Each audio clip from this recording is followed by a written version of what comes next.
সময় হ'ল ইমানটো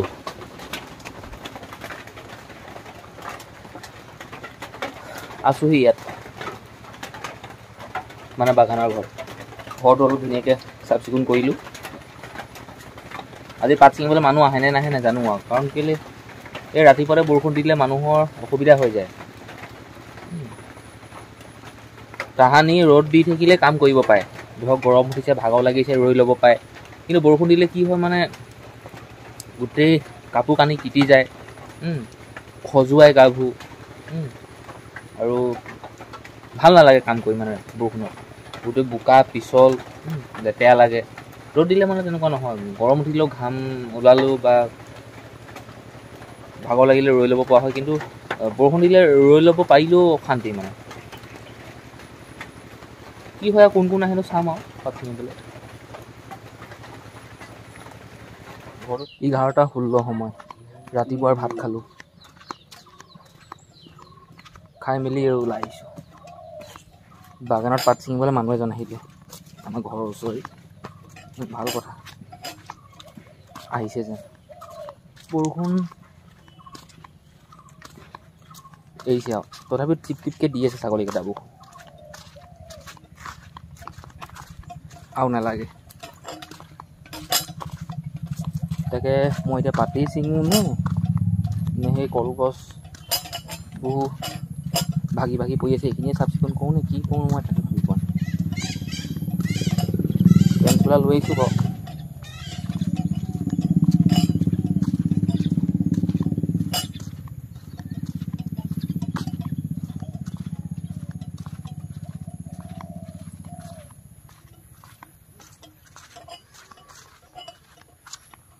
নাই মই এটা কাম কৰোঁ মই চোলা পেণ্ট পিন্ধি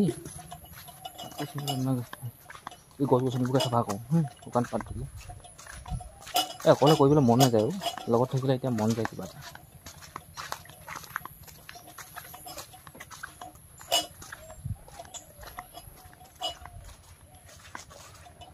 জাগিছে হৃদয়তে সাগৰ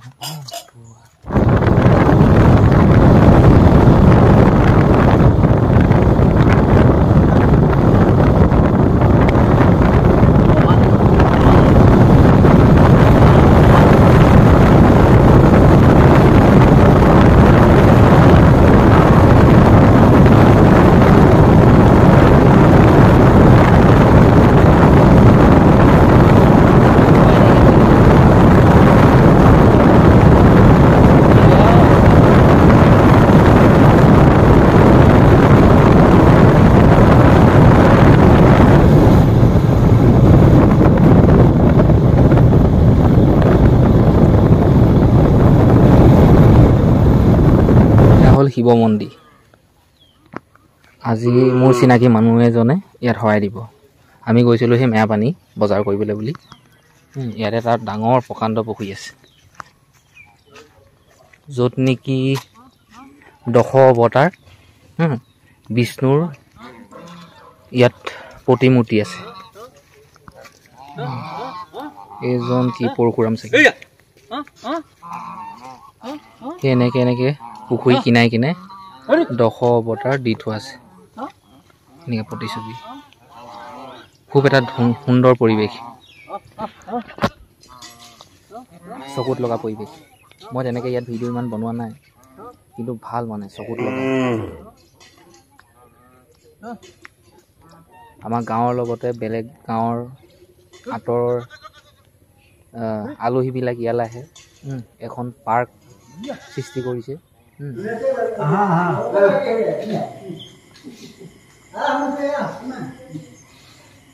এইবোৰ নচলিব কিন্তু দাই এইবোৰ ফেন চলাই দিয়ক চব ঠাণ্ডা লাগিব তেতিয়া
Nah,